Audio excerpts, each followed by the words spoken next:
Prezados ouvintes do Opiniões Podcast, sou o professor Paulo Regis e o tema de hoje versa sobre a demarcação dos territórios indígenas. No dia 21 de setembro do corrente ano, o Supremo Tribunal Federal considerou inconstitucional o marco temporal, o qual estabelecia que a demarcação dos territórios deveria respeitar a área ocupada pelos povos indígenas até a promulgação da Constituição Federal em 5 de outubro de 1988. Nosso convidado é o professor Sérgio Roberto de Abreu. Ele é doutorando na Universidade de Barcelona, na Espanha, mestre em Direito Público e bacharel em Direito pela Pontifícia Universidade Católica do Rio Grande do Sul e professor de Direito Constitucional, Administrativo e Internacional na Universidade Luterana do Brasil. Professor Sérgio, qual o principal argumento dos ministros do Supremo Tribunal Federal para declarar a inconstitucionalidade do marco temporal?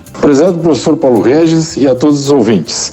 Inicialmente, é preciso colocar que a Constituição brasileira, que no próximo dia 5 de outubro completará 35 anos, trouxe um aporte importante no seu arcabouço de direitos fundamentais ao traçar o Estatuto dos Povos Indígenas. O artigo 231 assegura-lhes a preservação da sua organização social, dos costumes, das línguas, das crenças e tradições e os direitos originários sobre as terras tradicionalmente ocupadas por eles. É um marco importante no resgate da dignidade humana dos povos indígenas e da sua inserção como povo no Estado brasileiro e o reconhecimento da sua capacidade jurídica. Um ponto essencial nessa discussão é a realização e desenvolvimento, e para a realização e desenvolvimento dos povos indígenas, é a questão das terras tradicionalmente ocupadas por eles. Certamente, a postura adotada pelo Constituinte de 88 de resgatar, declarar e reparar os direitos dos povos indígenas, diante de séculos de vulnerabilização dessas comunidades e pelas políticas adotadas sobre a ocupação de terras, que muitas vezes não observou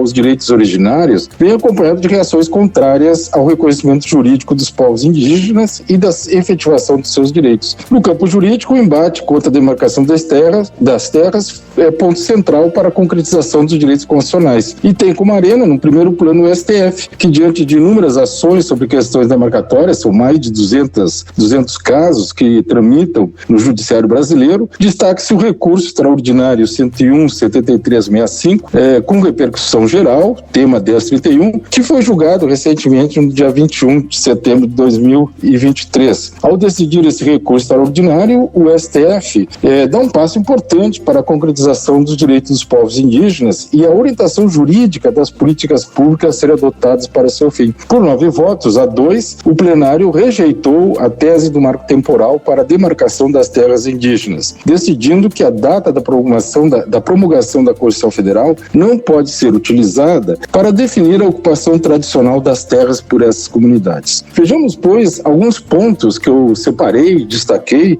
dos votos dos ministros nesse julgamento. O ministro relator do caso, Edson Fachin, votou contra a aplicação da tese do marco temporal. O ministro afirmou que a posse tradicional indígena é diferente da civil e que a demarcação é um procedimento que declara um direito que os povos originários já possuem. Ele também argumentou que as áreas não podem ser vendidas e o direito dos povos indígenas às terras não pode sofrer restrição pela passagem do tempo. O ministro Alexandre de Moraes acompanhou o voto do relator. No entanto, ele propôs que os proprietários de fazendas sobrepostas às terras indígenas tenham direito à indenização no momento da desapropriação. Esse ponto do ministro Alexandre de Moraes é um ponto que está gerando bastante de debates, né? Porque ele é muito complexo no sentido em que ele alia a desapropriação com a indenização no mesmo processo. O ministro Cristiano Zanin, ele ressalta a necessidade de impedimento de retrocesso que reduzam a proteção dos povos indígenas. Além de acompanhar o relator, ele propôs que o cálculo da indenização ao proprietário seja feito em procedimentos judiciais ou extrajudiciais, nos quais serão verificadas a boa-fé do particular e a responsabilidade civil do Estado, não sendo possível a aferição da indenização no mesmo procedimento de demarcação. Então aqui o ministro Zanin, ele separa em dois momentos.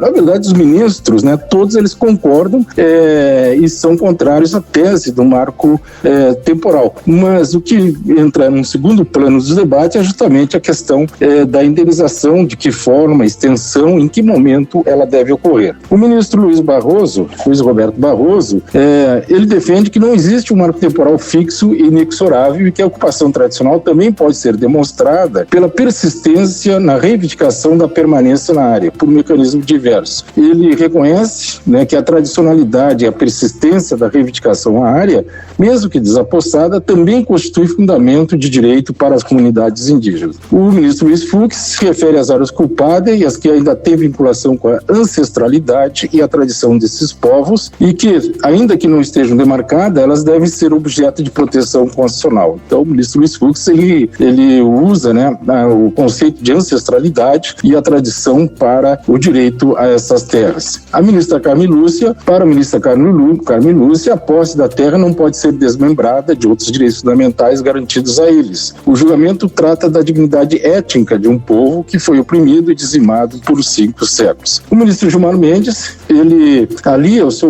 além de ser contra a tese do marco temporal, mas ele condiciona a asseguração da indenização aos ocupantes de boa-fé, inclusive quanto à terra nua. Então aqui há uma outra questão que envolve a ampliação do campo de indenização, porque a Constituição prevê as benfeitorias úteis. Então aqui o ministro amplia para as terras para as benfeitorias, além das benfeitorias, a terra nua. O ministro Dias Toffoli também, nos casos em que a demarcação envolve a retirada de não indígenas que ocupem a área de boa-fé, deve-se buscar seu reassentamento e a indenização deverá abranger, além das benfeitorias, o valor da terra nua, mas calculado em processo paralelo ao demarcatório. Também aí desvincula os dois procedimentos. A ministra Rosa Weber, que é a presidente do STF, afirmou que a posse de terras pelos povos indígenas está relacionado com a tradição e não com a posse imemorial. São direitos fundamentais que não podem ser mitigados. A posse tradicional, para a ministra Rosa Weber, não se esgota na posse atual ou na posse física das terras. Ela lembrou que a legislação brasileira tradicionalmente trata da posse indígena sob a ótica do indigenato, ou seja, de que esse direito é anterior à criação do Estado brasileiro. Na verdade, nós temos duas teses, a tese do marco temporal e a tese do indigenato, e essa que foi a prevalente na decisão dos Supremos. Os ministros André Mendonça e Nunes Marques votaram a favor do estabelecimento do marco temporal. O STF não decidiu sobre pontos polêmicos levantados pelos ministros durante o julgamento, como eu comentei acima, como a indenização a fazendeiros e a abertura das terras indígenas à mineração. Então, na próxima sessão, ficou para outra sessão, justamente aí a definição da tese que deve ser seguida pelo Supremo Tribunal Federal. Muito bem, professor Sérgio, e o Congresso Nacional poderá modificar a mencionada decisão do STF? Esse é um outro ponto extremamente importante que vai gerar muitos debates acadêmicos, né, e debates de uma forma geral sobre a tramitação no Congresso Federal, no Congresso, né, Federal do projeto de lei número 2903 de 2023. Na verdade, quando entrou em pauta a votação no STF, esse processo do marco temporal, imediatamente, como reação, vamos dizer assim, paralelamente, o Congresso Nacional vai trazer para a pauta de aprovação esse projeto de lei. A questão não está em modificar a decisão do STF, a meu ver, mas sim em produzir uma lei ordinária que regula o dispositivo da Constituição em frontal oposição ao recém-decidido pelo Judiciário Constitucional. As demarcações jurídicas de terras indígenas têm por objetivo garantir o direito indígena naquela área.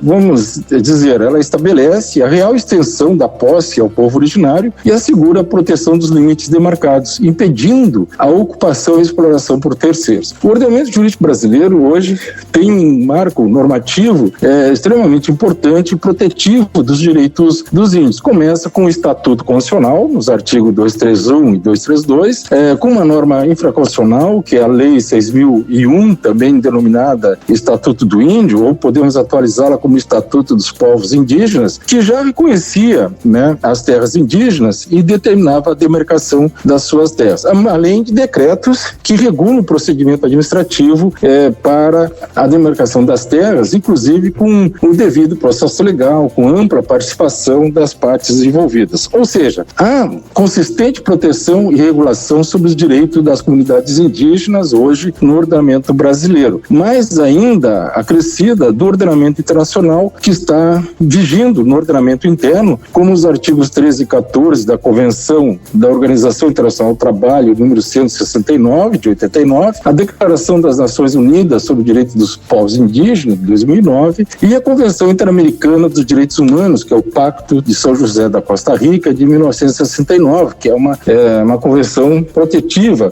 dos direitos do humano. O processo de demarcação é um meio administrativo para explicitar os limites do território tradicionalmente ocupado pelos povos indígenas. É dever da União que busca, com a demarcação das terras indígenas, a ampla proteção desses direitos. A questão proposta no embate sobre direitos dos povos indígenas sobre as terras diz respeito à extensão desses direitos quanto à efetiva ocupação das terras. De fato, uma parte considerável dessas terras, vejamos, foram paulatinamente sendo ocupadas por terceiros, não índios. Diante da expansão acelerada e desenfreada das fronteiras agrícolas, ou seja, da política do plantation, dos recursos naturais, especialmente através da grilagem, do garimpo ilegal e a extração madeireira. A demarcação de terras indígenas impede esse processo de realização e exploração econômica ilegal, fazendo que os órgãos de controle atuem imediatamente nessas áreas devidamente demarcadas. O atual projeto de lei 2903, que está tramitando no Senado atualmente, ele busca regulamentar o artigo 231 da Constituição. Ele afirma que a interrupção da posse indígena ocorrida antes do marco temporal, independentemente de causa, inviabiliza o reconhecimento da área como tradicionalmente ocupada. A exceção é para o caso de conflito de posse do período. Ou seja, ela limita esse processo de demarcação de terras, né? Ou seja, coloca esse marco temporal e ainda limita e amplia a liberação do uso dessas terras. Ora, o artigo 231 é norma constitucional de aplicação imediata, que independe de regulamentação para sua efetivação. O legislador constituinte, ao meu ver, o constituinte originário, ele foi diligente em deixar bem definida a proteção dos povos indígenas. A natureza desse dispositivo é declaratória do direito, ela não é constitutiva. Para sua concretização, são emanadas normas para execução, como as já existentes, que regulam o procedimento administrativo para sua efetivação. Ou seja, está muito claro o direito, né? Ele tem aplicação imediata, ele é declaratório, o Estado brasileiro reconhece esse direito.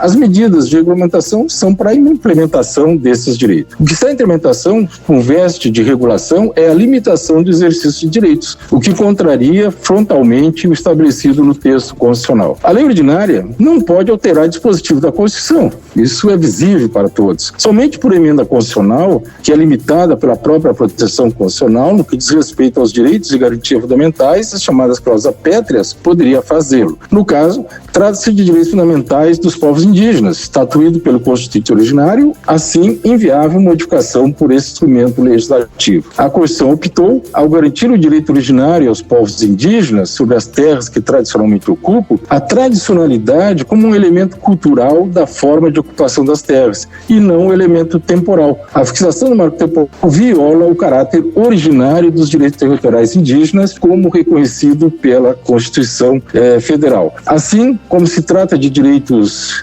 fundamentais dos povos indígenas, o projeto de implementação, ao meu ver, está evado de inconstitucionalidade, pois restringe os direitos consagrados na Constituição. Além do que, nós temos alguns princípios que são importantes a observar no estudo, né, dessa temática. Por exemplo, o princípio da máxima efetividade das normas constitucionais, o princípio da vedação ao retrocesso e da proibição da proteção deficiente, a fim de que se cumpram os objetivos advindos da própria Constituição. Mas ainda, além da inconstitucionalidade, o projeto ele é inconvencional, ou seja, a inconvencionalidade é um novo instituto dentro do nosso ordenamento jurídico, pois não observa os dispositivos da Convenção número 169 da OIT, que neste caso exige a realização de consulta prévia, livre e informada dos povos indígenas. Então, ao meu ver, né, se o Congresso Nacional poderá modificar a mencionada decisão, ele poderá aprovar o projeto de lei, mas certamente essa lei, entrando em vigor, será questionada junto ao STF por dois motivos. Primeiro, pela sua flagrante inconstitucionalidade e segundo, também por ter traços de inconvencionalidade. Esse é o meu parecer. Agradecemos ao professor Sérgio Roberto de Abreu e convidamos os ouvintes do Opiniões Podcast para o nosso próximo episódio. Até breve.